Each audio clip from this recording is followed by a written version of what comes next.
Welcome, everyone, to Game Developers Conference 2022. Great to be together virtually. This panel is Build Your Career in Games Like It's an RPG. A lot of people think about their careers in a linear way. You start out as an artist and you retire as an art director. But for some of us, the path's a little more jagged and a little bit weird. We're going to talk today a bit about how to take the road less traveled and meander onto new areas of the map and take a side quest or two. So first, let's introduce the panelists. So I'm Gordon Bellamy, full professor, USC Games, and CEO of Gay Gaming Professionals. And in some direction, hey, Anne, who are you? Hi, I'm Anne Gibault. I'm product head and creative director right now at Phoenix Labs Montreal. I started in the industry around 20 years ago as a 3D animator, and I went through lots of different careers and paths to get to being a creative director right now. Welcome, Anne. How about you, Connie? Yes, I'm Connie Griffith, and I am content lead on State of Decay 3 over at Undead Labs. And I've been in the industry. This is going on my 19th year. And I got my start as a QA tester on World of Warcraft the first time it launched. And I've done a lot of things, but I've ended up as a designer focusing on storytelling experiences. But as I'm sure we'll explore on the panel, I've been a producer, I've been a game writer, I've done business development. And so I'm happy to be here and share my experiences with everyone. Welcome, Connie. And hello, Brian. Hey, thanks for having me. I'm Brian Corrigan. I'm the head of Americas for Krafton PUBG. Probably most people know it better by PUBG. I do a little bit of work with Convoy Ventures, which is a venture capital company, so investing and advising. I got my career started out a long time ago working on Guitar Hero 3 networking services, actually as an engineer. And kind of just like Anne said, weaved my way through weird paths to get where I am today. And last and most, special thanks to you, Jing, for bringing us together, first and foremost, was even be possible as a conversation, but also please introduce yourself. Hey, I'm Jing. Most recently, I was a general manager at Phoenix Labs, heading up their LA and Bay Area studios.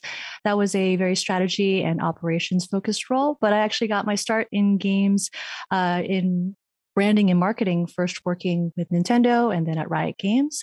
And then during my time at Riot, I started to look for ways to expand my skill set further and took an opportunity to join the merchandising team, which was forming up at the time. So through that experience, got like a tour through everything from apparel development to web platform to global channel management, e-commerce events, player support, all of that. And then after that, I went on an adventure with a couple of engineering friends where we started an educational game startup. And then a little ways down the road, Phoenix Labs acquired our studio, and then I worked on special projects before taking on the GM role. So I've kind of gotten to experience a lot of interesting stuff on the business and product side of games. And right now I'm focusing on some personal projects that let me delve into the art, design, and engineering aspects of games and technology. And I've loved having a multi-class career. It's been such a continuous journey of learning and growing, and I'm so excited to speak with all of you today. Wow. As I think about it, wow, it's like over 100 years of experience, all these max level characters, but that's not where this RPG began, right? So just taking our metaphor back a bit, we understand where you're at, but let's talk about how you began. Let's visualize your character sheet, as it were. Let's talk a little bit about that and maybe go into like an origin story. So like, Connie, take us in. Where were you 10 years ago? Like, where were you thinking about? What you dream of? Paint us all a picture. Oh, wow. Okay. 10 years ago was actually like the midpoint. So not quite an origin story, but I would say baby Connie did not know what baby Connie wanted, which I don't think is that unusual for a lot of folks. That was the first time that I hit reset on my career. I was having a bit of a quarter life crisis. I I'd previously done sort of like business development. I was an executive assistant. I was doing production. I had only worked for one studio at that time, which was Blizzard. And I just came to this realization that even though I was working for my dream company and, people were telling me, oh, you're doing a great job, you're awesome, I realized I really wasn't very happy. In fact, I was very unhappy. And that was a very hard thing for me to sort of struggle with because, when you're successful and you're climbing your career ladder and you're going, no, this is where I belong. And I think I originally just had a hard time where I never even saw myself in games. I loved video games. I just didn't know. I wasn't a programmer. I was an artist, right? I was like, what exactly could I do? And so that's kind of why I fell into sort of production, because I was like, oh, that I can do. I'm good with people, right? People like me. I can do this job. I can contribute.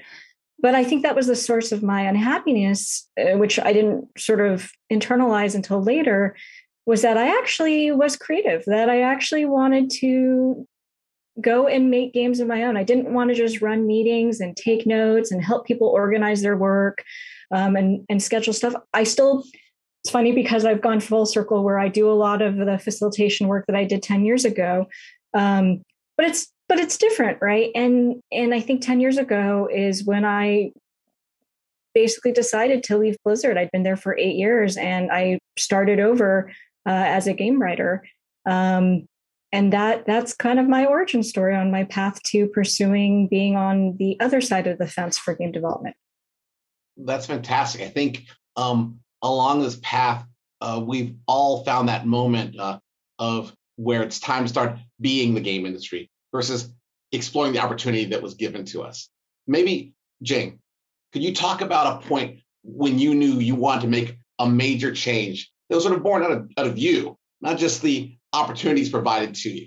Yeah, absolutely. So about 7-8 years into so I started off in marketing and branding, right? And so I kind of had experienced a lot in that realm. And I had been about 7 or 8 years into my career there. And I remember having a conversation with one of my mentors at the time. And he asked me the typical question of, hey, where do you see yourself in 5-10 years? Like, what do you see yourself doing? And I realized at that moment a couple of things. One, that I didn't see myself continuing to do marketing and branding as kind of my day-to-day, everyday focus. And the second was that I couldn't exactly put words to an exact title or role. Instead, I just, as I thought about it, all I really wanted was to make sure that whatever was ahead of me in the future, I felt like I had a high degree of confidence that I would be an asset to my team, that I'd be able to tackle any kind of problem, learn any role that I wanted to learn. And this desire to be endlessly useful. And I wanted to be this kind of Swiss Army knife of different skills.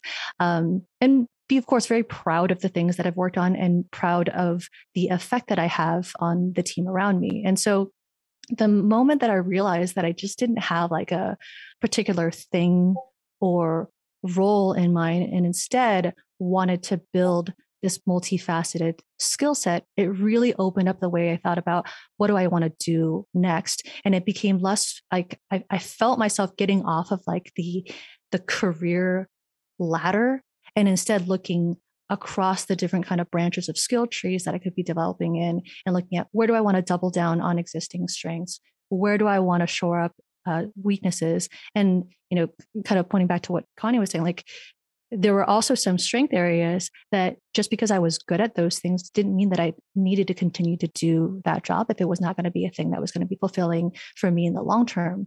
And so, yeah, I think that moment and that deep introspection about 7-8 years into my career was what set everything else into motion. That's so interesting. I play a lot of Age of Empires, so I think a lot about pathfinding, but also what you brought up, which is skill tree, right? Skill trees that do like wondrous moments in your career and the steps you take when you have choices to do so. Let's bring you into the conversation, Brian. Like, did you always know that you wanted to run a studio? Or where did you make compromises to get there, like in your skill tree, in your pathfinding or in your skill tree to get to run a studio? Yeah, I love that idea you're talking about with skill trees, because I feel like you kind of always have to know your character sheet at any time. And I think like sometimes people are not honest about that. You kind of have this idea of who you are, but you can't always get it by looking in the mirror, right? You have to have friends who you can talk to and who you can kind of be honest about, to like tell you, maybe what you're good at and what you're missing. And for me, for me, it was always about the entrepreneurship side. I always knew I wanted to be an entrepreneur. My dad was an entrepreneur. My grandfather was an entrepreneur. I just had it in me as a kid. And I went to school for computer engineering, got out of school and got a job at a casino company. I don't know anything about gambling, don't like gambling, don't know anything about it at all. But I knew eventually, at some point in my life, like I kind of wanted to run my own company. So I was looking at my skill sheet and saying like, what can I bring? Maybe I'm a half decent programmer. First thing is kind of like learn to be a manager or leader. So I spent some time with that, and I knew that was a deficit for me. So early on, that's what I tried to learn a little bit and like find good people to look up to. As you get older, you just kind of find like, well, these things that you're spending your time thinking about all of a sudden are these things that you kind of end up doing. And I think like, eventually it kind of got to be that point where it was like, if I'm going to do this, there's no better time. We were thinking about having kids and that sort of thing. So the folks on the call know, but I live in upstate New York, which is not exactly known to be like the mecca of game development that like, LA or Seattle or Austin or Montreal for sure, with Anne, for sure, Montreal, right? So, for me, it was like, well, if I want to get into the industry and I want to kind of be an entrepreneur, the idea of like going out and starting your own game studio and making games, it just really wouldn't happen. I mean, the funding wasn't there. I didn't have the experience. So I tried to leverage the skill that I thought I had, which was, this, knowledge of like back end and kind of big data systems like cloud. This was brand new. And so I kind of started a contract studio around bringing games kind of like into the cloud and online. And this was the same time that the Xbox was kind of like just coming online. And I was lucky enough to have one of the first games I worked on be Guitar Hero with a local studio, the only local studio here, called Vicarious Visions. They're amazing. And I don't know why they trusted us. They shouldn't, but we worked really hard and I think we did a good job. And kind of leveraged that later into a few more steps. But eventually I did get to where I wanted, which was to run my own studio. So I kind of always had the dream of being an entrepreneur, but it's just it's tough to sometimes see that far ahead, knowing how much you have to do. But I did my best and I did make it. So that's so cool, Brian. I mean, so Brian, you just spoke very powerfully to like your internal sense, your internal truth, right? To move it forward, but also listening to the world around you to recognize what might be special in relationship to others. Let's bring Anne into the conversation. Anne, because I've known you for a lifetime, right? through a number of roles and evolutions. However, there is a truth, or dare I say it, transformer spark inside of you. When did you discover, like the truth, like that you were going to be in games and this is what you want to bring to the table, whether that be sort of in your heart, like just in your bones, like Brian spoke of, or in your relationship with others, like your spark that would be true no matter what the role is going forward? I like humans. I always like human interactions, and building something together as a team is always the most important thing. Whatever the role, whatever the position, whatever the project, it's the people you work at the end that is important. So the path I had, I worked for like over 11 years at Ubisoft Montreal, which is a very big studio. There's always at least 17 projects going on at the same time. So the opportunities of doing whatever is there if you have certain skills. Of course, I couldn't claim myself being, I want to be a programmer tomorrow. So I don't have those skills. But in terms of management and, like video game development for me is a second career. I went back to school at 30, so it gives you my age. I'm over 50 now. It's a second career. So before that, I managed people. I discovered a lot of things. I worked in music stores, and I worked in survey on the phone, and I did tons of crappy jobs before this. So for me, game dev, whatever the role, it's like, wow, okay, I'm ready to go to Mars or wherever you're going to send me. I'm just happy to be there surrounded by wonderful people working on games, you know? So for me, at the start, being a 3D animator, it was the craft itself that I really, really enjoyed. I really loved the craft of animating in 3D. But very rapidly, like the second project, people at Ubisoft Montreal said, you know what, we think you're ready to be a manager about a team of animation. I said, oh, okay, I'm going to try it out. So I kind of stopped animating after only like 2 years. It's this little like sad thing about dropping the animation, but I discovered so many much more things. And I did discover along the way that, okay, people are important. Like this is key. It's still true today. But what do I bring over being able to work with people and being good to work with people? What can I bring to the table right now? And I want to work on product, and I want to invest myself in doing amazing games. So, like the question you asked to Jing, like what made a change like 10 years ago? For me, 10 years ago, it's when I took the decision. I actually stopped working in the games industry for about 6 months. I wanted to write a novel, a sci-fi novel, and I just stopped working for 6 months. I created this universe, the context, the characters about that novel, and started talking about it to some friends that most of them are working in a game industry. So they were telling me, forget about the novel, just do a game about it. We're in. If you start your own company, I'm in. And it's like this. A year after that, we started our own studio, and from there, I'm way more into gaming than I was like 10 years ago. Wow, that's the spark. If you're not getting it, you're getting it now. The spark, right? I ask great questions. I want to bring it back to you, Connie. You sort of take us down this path as RPG. I want people to have specificity, right? So I want to take us to the moment, okay? Like what for you was the critical point, okay? When you really were what you wanted changed. Like take us into detail. We know that you've moved, but what was the moment? And you're like, this is the change. It's happening going forward. Oh man. Okay. Oof. So there is so much in that question, and I'm going to try hard not to like tear up on camera because this is a deeply emotional question for me. I think it's for everyone because we all know being in games is very hard, right? This industry is not always kind to everyone. And I mean, okay, so first and foremost, I got into this industry because of the people, and I stayed here because of the people, and I continue to be here because I just love the people in games. I love the people I work with. I love the people that I get to meet.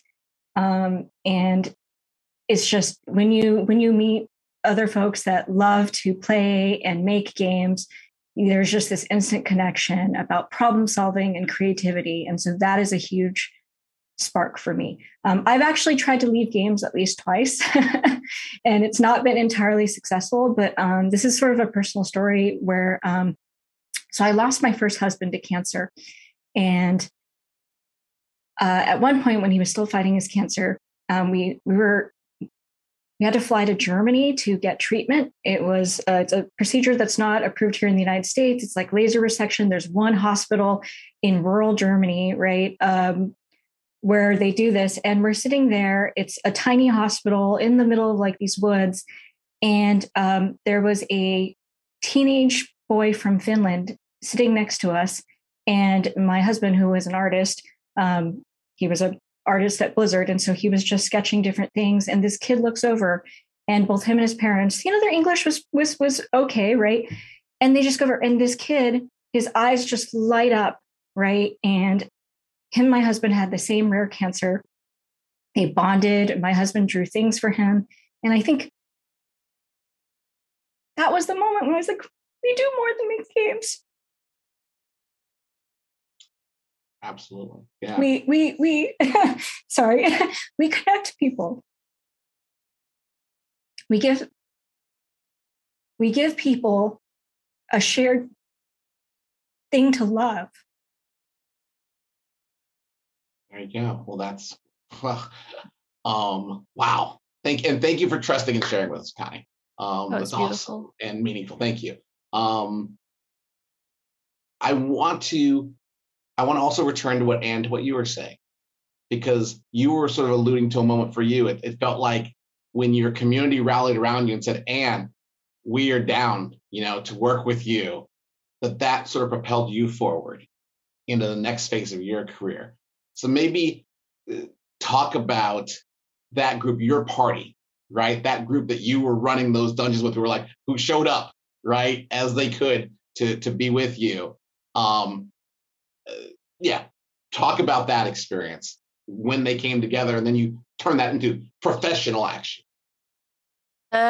Actually, I think that the people I talked to about this project kind of had a similar path and a similar delusion, maybe, about the industry and working in a big, huge structure to make games. Like when you're like 500, like my artistic director, it's not mine, but the artistic director at Epsilon Game, Nancy, was a great character modeler.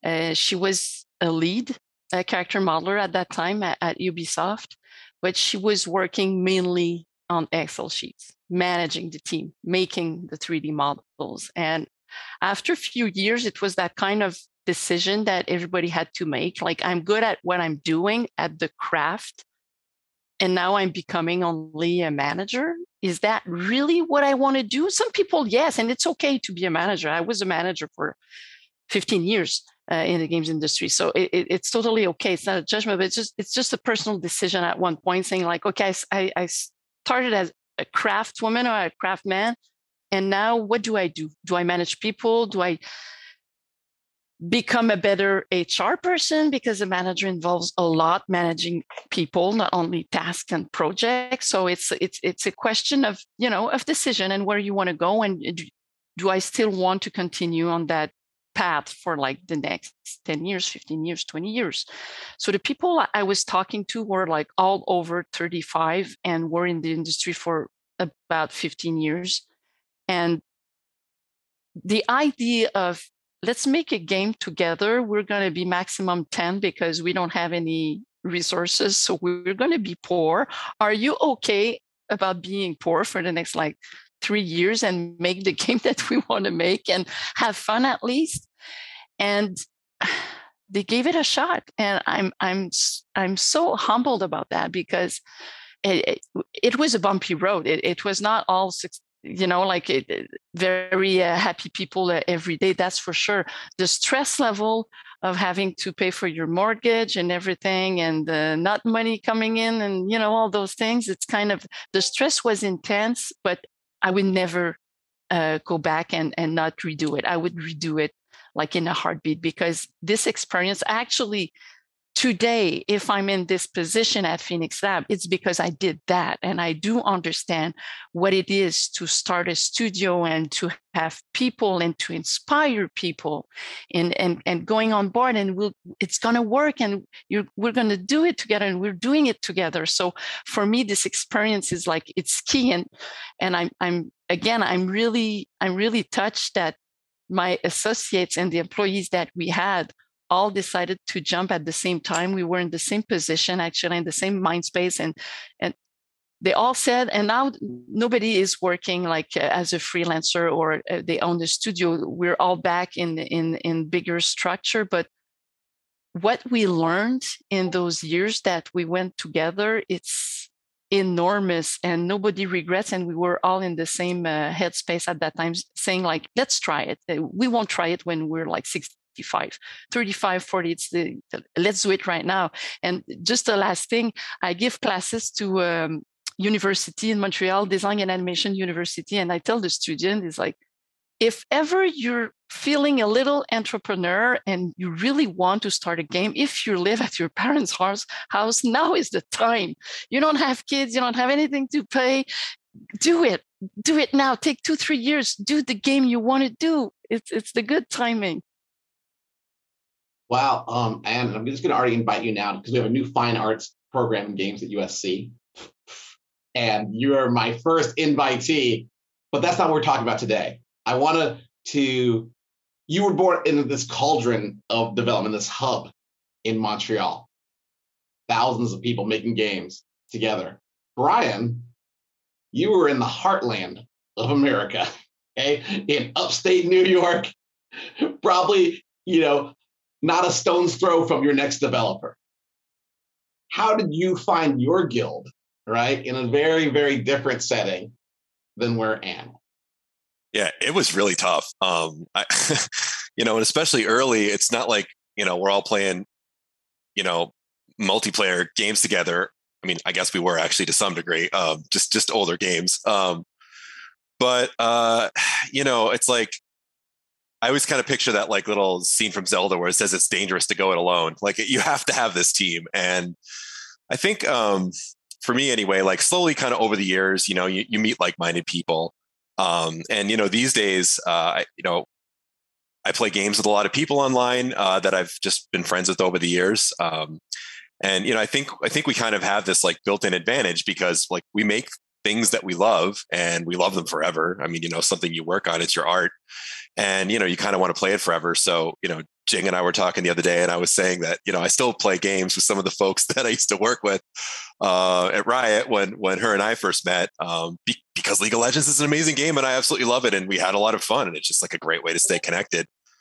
But I think, you do kind of collect, these folks over the years. And this is another great thing about the gaming industry is once you kind of like claw your way in a little bit, which I understand sometimes people think it's a little bit hard to kind of claw your way in. But once you're in, it's actually really welcoming. I would say like it's just in general, to me anyway, it's always been a really supporting community. So, even those folks that I met all those years ago, 2005, 6 or whatever it was on Guitar Hero, I still talk with a lot of them.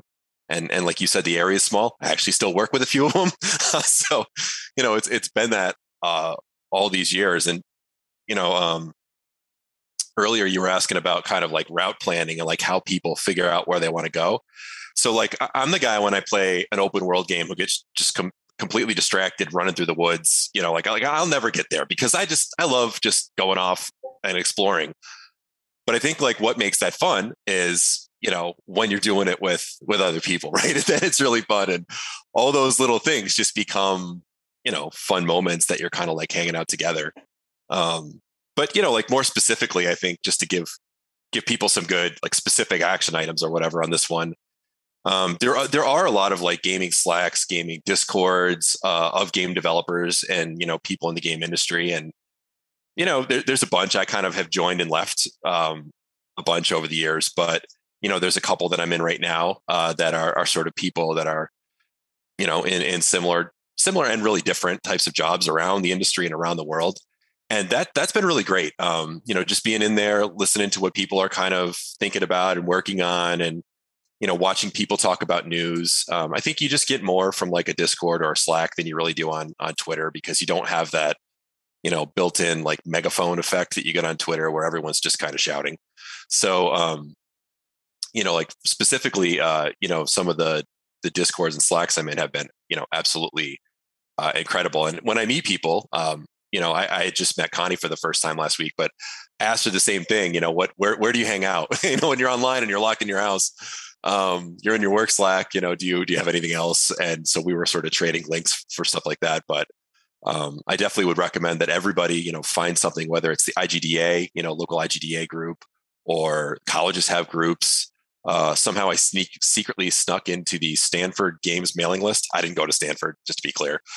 Somehow I snuck on it. So if anyone's watching, please don't kick me off. But, there's things like that I think that are really good and definitely recommend everybody find a couple of these things and just kind of join up and try to contribute a little bit.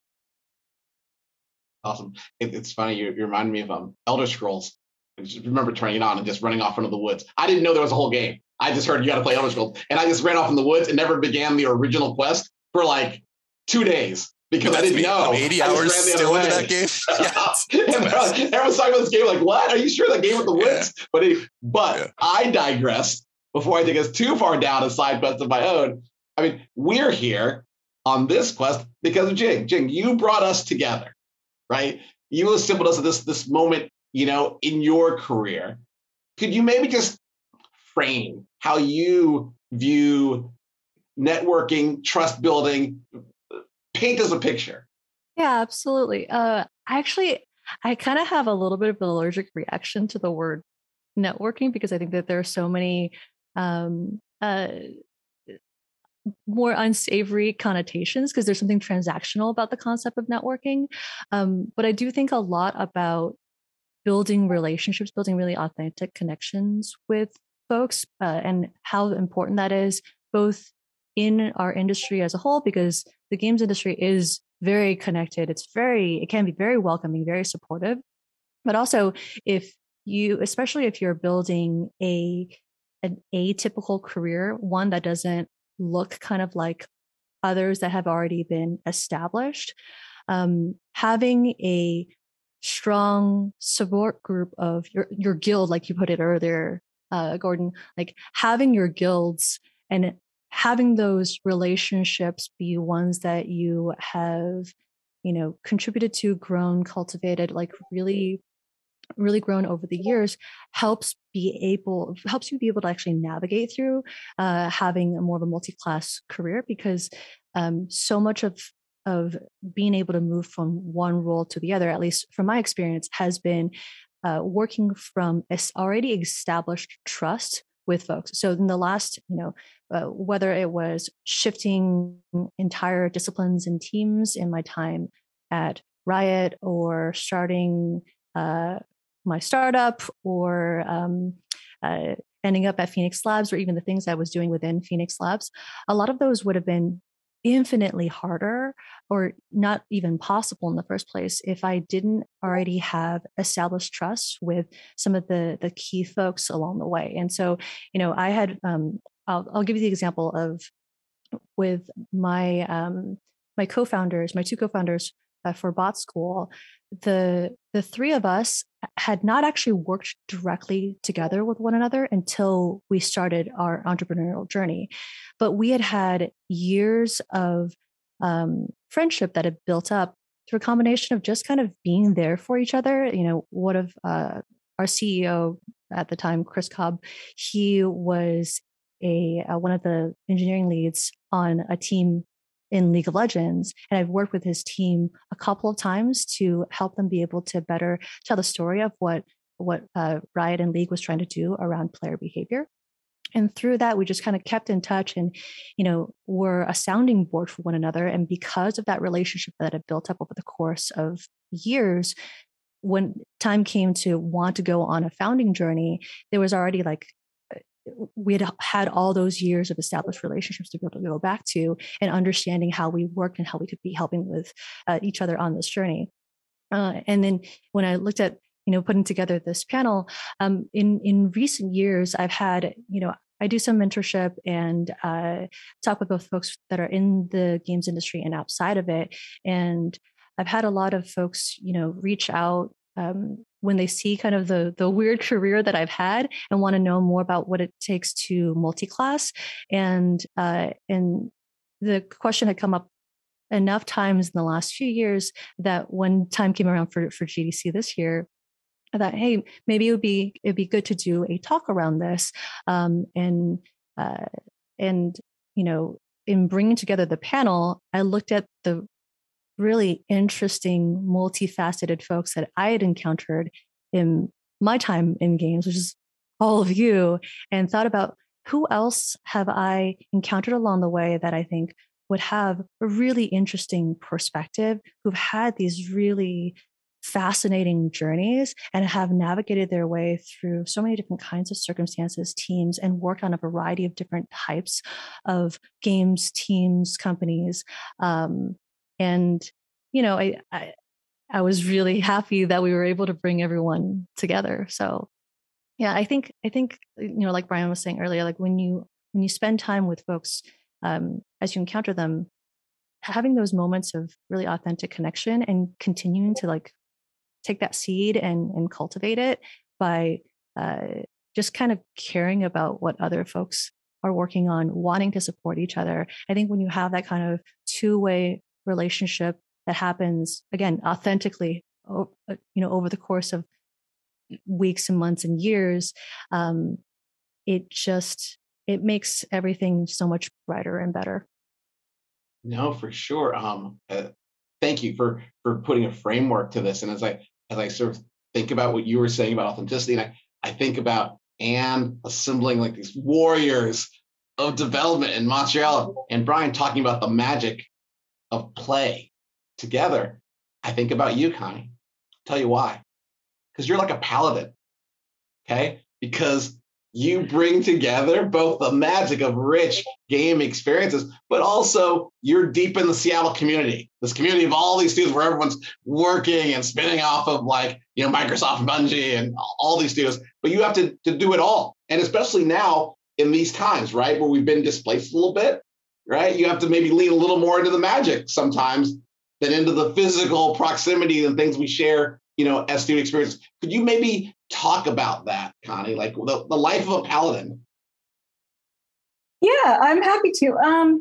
So, I actually moved to Seattle in late 2015, 2016, and I actually didn't really know anybody up here. This is my first attempt to leave games. I had gone to work for like a publisher at some startup, and it ended the way most, startups end.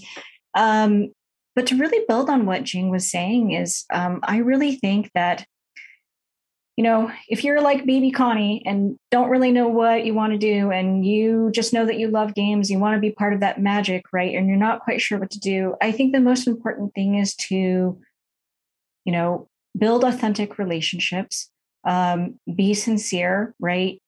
You get to enjoy the flowers in the garden that you grow, and how your garden grows is what do you nurture, right? And I think I went from really not knowing anyone other than like one or two like personal friends up here in Seattle to having a really wonderful network of like professional friends who are also now personal friends, right? And I think being willing to ask for help, being willing to put yourself out there. In Seattle, I can't tell you how many people that I just ended up becoming good friends with, because I was like, hey, right, do you want to grab coffee sometime? Or, hey, I would really like to chat with you sometime about, some work thing, right? I'm just curious about your thoughts, right? And I think that's hard. Seattle has a bad rep, the Seattle freeze, where people are like cold and, talk a lot about wanting to hang out, but no one ever actually shows up, right? But even though that's a little bit true, sorry, Seattle, I also think that if you really want to put yourself out there, you need to also be willing to just be resilient, right? I can't tell you how many number of times, right? Like the connections that I built, where did they start? They just started from me asking someone that. And not everybody said yes. Not everybody was friendly and welcoming, right? It's a lot of times, in fact, I would say the majority of the time, it's not personal. People are busy. People have things that are going on, right? It's not the right time for you two to connect. But I think having intentionality, having sincerity, wanting to build those authentic relationships and reach out, and not being too hard on other people or yourself if somebody, says no or is not there or is not interested in talking, it opens up so many opportunities to like learn, to make new friends. And, I really view it's a side benefit where it's like, oh, and also we happen to be in the same industry. And now I have people I can call if I have questions about things, or as is often the case, especially once you get to the leadership level, right? Having people you can turn to and just go, look, I have a really challenging problem and I don't know what the right way forward is. And I don't even know that there's a right answer, but I would appreciate what people's thoughts are. And that's vulnerability. That's opening yourself up, right? That's talking about your mistakes. That's saying, I don't know. I'm in charge and I should know, and I don't know. And, it's been true both for rebuilding, right, my professional network in Seattle. And I think it's true throughout my career, which is, come up and just ask. The worst thing that someone can say is no. So interesting. I think so. In our careers, there have been at least, I'd say a third revolution. So for me, the first revolution was online play. Okay, the ability to play from my home and connect with friends, colleagues, so on and so forth from my computer. The second one was mobile play. And by that, I meant that play could be with me 24/7. Wherever I was, I could be farming or doing or playing, connecting, chatting, so on and so forth. I'd offer that we're in the midst of a third revolution, okay? And that third revolution is around video streaming. And by that, I mean that personally, professionally, in both commerce and interaction, video streaming is something now that everyone has been a part of. And so I want to talk to you, Jing. I want to talk to you, Brian, because just two different perspectives. Jing, I want to talk about like how in this age of remote, like what sort of new strategies have been helpful to you to thinking about navigating professionally? And then Brian, while you cue you up here, I want to talk about it as a profession, like in this craft, like how has it changed your ability to be a part of games that video streaming has become a thing? So let me start with you, Jane.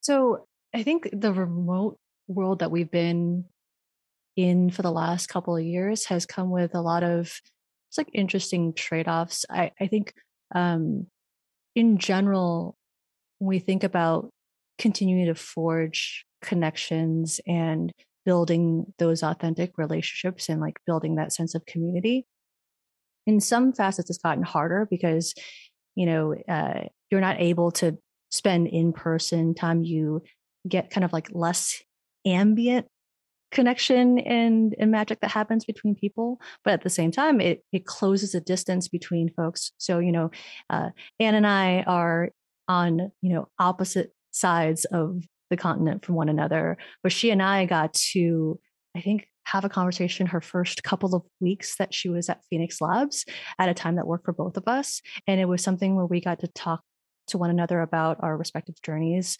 And I got to know her and became friends with her. And that was a thing that would have been much harder in a time before it became so commonplace to be able to have these, video calls. I think the other thing that's been really interesting is that with video conferencing, you get to work together with people and pair with other folks and learn from other folks in a way that just is so much more deep. You kind of get more slices of people's actual day-to-day lives as a result. But going back to what I was saying earlier around the trade-offs, I think the investment that an individual has to make in be able to forge those connections goes up higher, because you can't take for granted that you can just run into someone and you can see them in the office with you, that you can swing by someone's desk. I used to do this a lot with some of the engineers that I would work with, where we just get those like 15 minutes of time when we look at a thing together because I happen to be next to their desk, or walking by an artist's desk and seeing the stuff that they've got posted up on the wall around them, and to be able to have those like 5 minutes, 10 minutes of exchanges. Those have to be a lot more deliberate now in our current world than they were a few years prior. So I think if you want to forge those relationships, if you want to cultivate them, you have to put in a lot more direct personal effort and proactiveness toward it. I think the other thing too is there in the last couple of years, I think it's been really important to think about what kinds of communication is the best suited for the other folks that you're trying to build a relationship with, because not everyone, like some folks take to video calls swimmingly. They're fine being on calls all day long, not a problem. And others, it's torture to be on a call for even just like 30 minutes to an hour, right? Some folks are really strong when it comes to real-time written communication, and others really need things to be written in longer form, with more time to digest, more time to think about their response. And so I think it's really sharpened the need for folks to invest in their communication skills as well as their communication empathy. Wow. There's a lot of food for thought there. By video where we're all experiencing this content right now. Brian, I mean, video streaming became a part of your professional life. Talk about that. Talk about taking a brief jaunt into this world where we're actually all natively residing right now. Yeah, it's funny. We're talking earlier about like character sheets and sort of like where you want to end up. And I mentioned like I had always just like dreamed of being an entrepreneur. But again, Albany, New York, right? It's not Silicon Valley. It's not Seattle. It's not LA. You guys, grew up with this and understanding things like, how you're seeing this all the time. For us, it was like starting a business was, the tire shop right up the road or somebody going out and being an accountant. So like, I knew I wanted to understand this. And I had been sort of like growing my network a little bit. And like Jing said, I also kind of hate the word networking. Like I met a buddy at a game jam hackathon and we just hit it off. And it turned out he was doing, some kind of like investing, and he was just complaining that like nobody understands game investing and all this kind of stuff. And so we started talking about it. And I said, well, if I'm going to be honest, dude, like I don't actually understand this investing thing at all. Like bar none, I don't get it. I don't understand any of the words you're saying. I'm faking it because I just, I don't want to look like I'm dumb. And he said, oh, well, let me teach you. So probably one of my best friends still to this day. But anyway, so yeah, I had this opportunity probably 2015 when kind of like the streaming services were coming out, 2014, the Netflix and the Prime Video, that we had put this tool set together for games, and we had sold this like back end stuff to games where you'd sort of like spin your game up on our software. And we said, well, shoot, like you could kind of like spin a whole video platform up on this software, and let's go see if we could raise some money for this. So I think of this as like my side quest. Do I like video streaming? I mean, not that much. I like video games, but like I wanted to get this on my character sheet. Like I knew I wanted to get this, and so we spent a year, pitching venture capital companies and being told no 1,000 times. And again, you got to understand, like I didn't understand any of this, right? So, I remember pitching one of like the really big VCs now, like Andreessen Horowitz, and then them just sort of being like, who is this guy? Like, he doesn't get the slightest what's going on. And it's sort of like funny to look back at, but this is how careers are. Everybody looks back at how naive they were. Nobody's born knowing anything. You have to just learn it and be humble and ask, just like Connie said. So I always think of this as my side quest because I did spend a couple years doing this. The company was not successful, but in this weird path of life and like getting lost in the woods and coming back, that friend that I made, we're still, best friends basically to these days. He took some of that. He was able to get kind of a company off the ground. Was it one of these like, venture-backed startups? No. But he had a company and he's been successful and he's still open and he's doing a great job and his company's grown to 40 people. And he took all that work we did 7 years ago into that. And for myself, I had a chance to meet all these VCs and honestly, back then there really was nobody investing in gaming.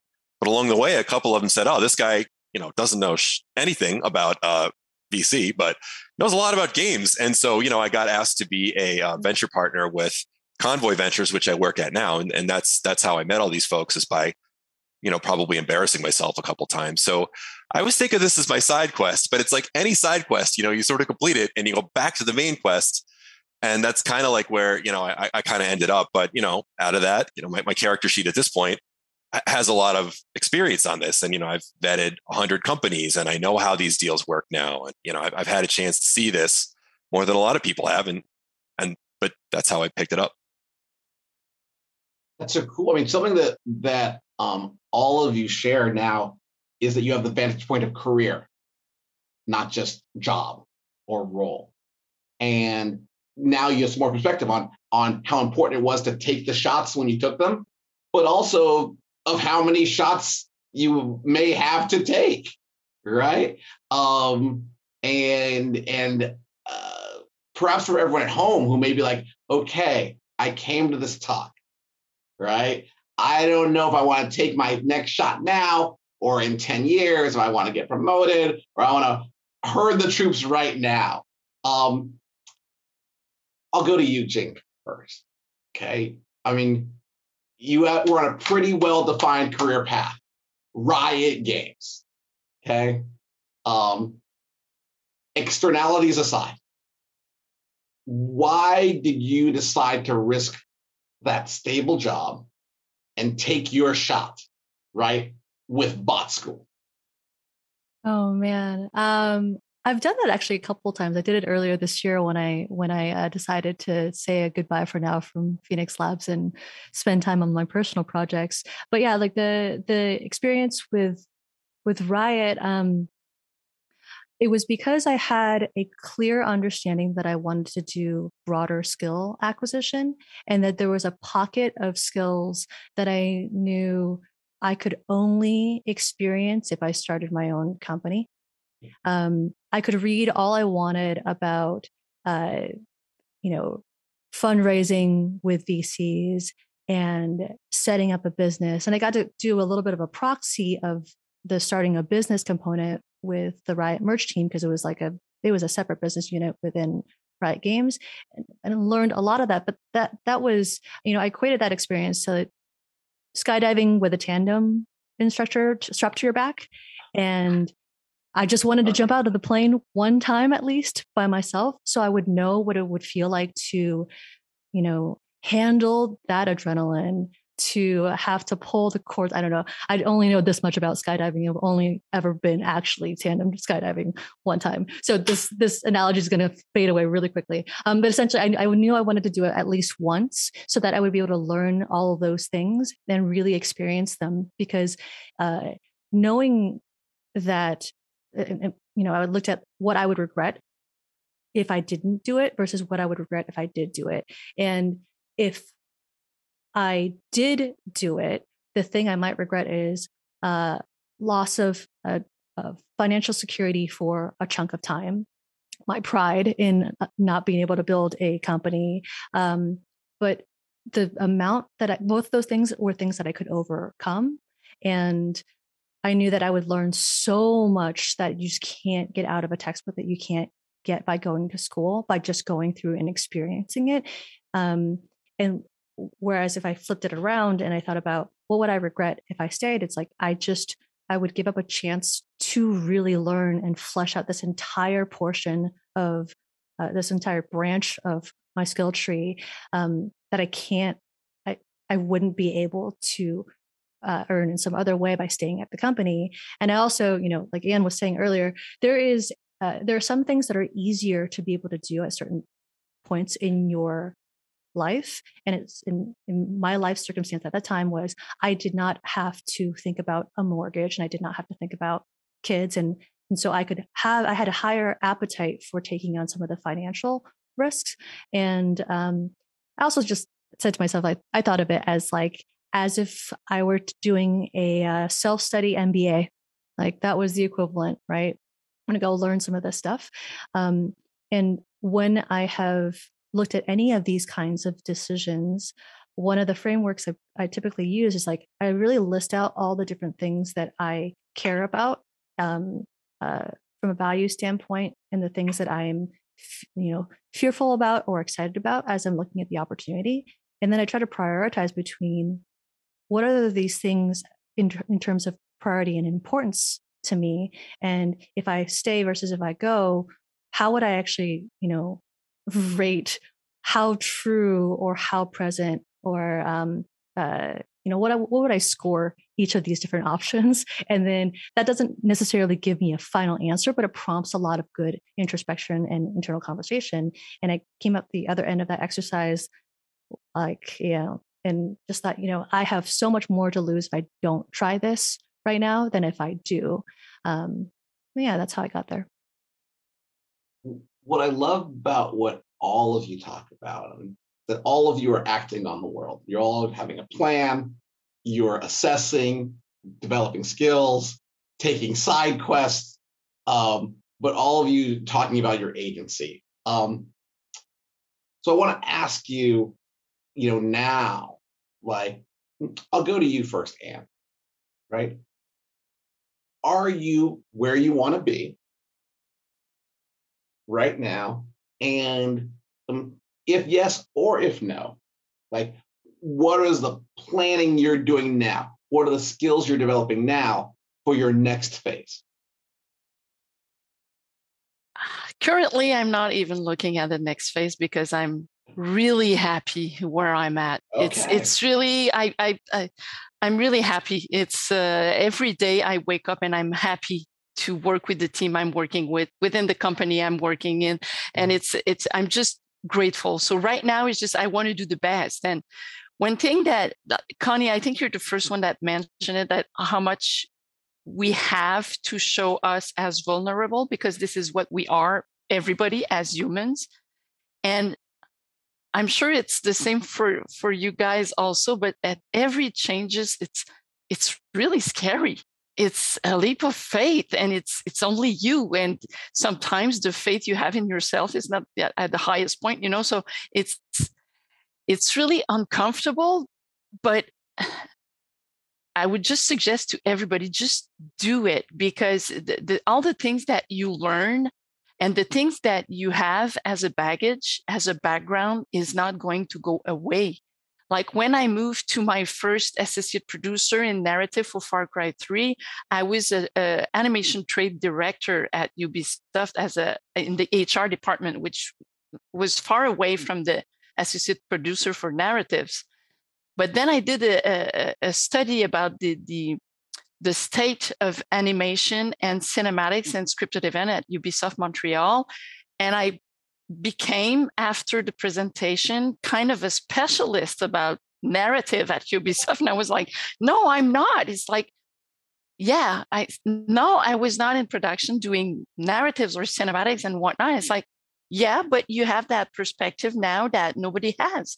So there you go, and do the job and help us ship Far Cry 3. And it's like, okay. And it was scary, but I've learned so much in that process. And we all learn so much in that process doing this thing. So it's really different than somebody that is becoming an expert. So the knowledge is just accumulating in one or multiple areas, but it's really bland and it's really bold.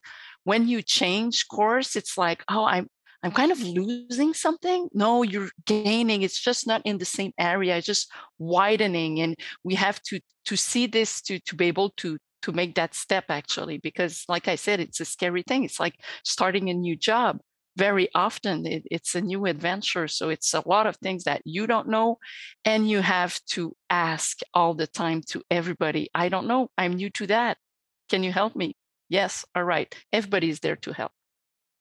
Well, speaking of, right, the people in this crowd who are watching this talk, they're finding their own paths, and they're going to want to hopefully continue to connect with us, right? Because all of us agree, that we're here to help and to lift each other up and lift up our craft. And I actually want to start with you, Anne, because now that we know where you are and people want to vibe like you're vibing, how do people stay in touch with you? Anjibo, my Twitter key is Anjibo. You can join me am I on the Discord channel? Aside from the job, I have my personal server, but I think that Twitter would be the best way to link with me. Perfect. Connie, I'll ask you the same thing. Same thing for all the mad smack talk we've said about Twitter, right? I love it, right? Like, I don't use it that much. Well, okay, I'm casually active, so absolutely. I believe that our Twitter handles are in our bios, our speaker bios. So please feel free to reach out. I'm always happy to answer questions and chat with folks and share my dog pics. Amazing. Brian, same question. Yeah, I said I don't like Twitter, but probably the same thing. Also, like I'm on LinkedIn a lot, even though, I think nobody sort of loves LinkedIn, but you sort of have to be there. You definitely have to be there. So I'm there too. And I'm working on I bought a firehouse and I'm working on building a training center here for people who want to get into games so that future Brians of the world don't have the same trouble networking as anyone else. So if you want to move to the great Mecca upstate New York, come hang out with me in the training center when it's done in like 6 or 8 months. And you too can be sitting in negative 15-degree weather on an afternoon on a Tuesday. So, yep. We actually also have a gaming firehouse in LA, but I digress. Nice. Jane, who brought us together? How can people keep this going? If they're like, I want to be on this train, how do they connect? Yeah, hit me up on Twitter. I'm also on LinkedIn as well. I'm on Twitter infrequently, but I'm always open to chatting with folks who are interested in learning more about the industry or navigating their careers in it. I'm on Twitter too. Thank you for joining us for our panel. Yeah.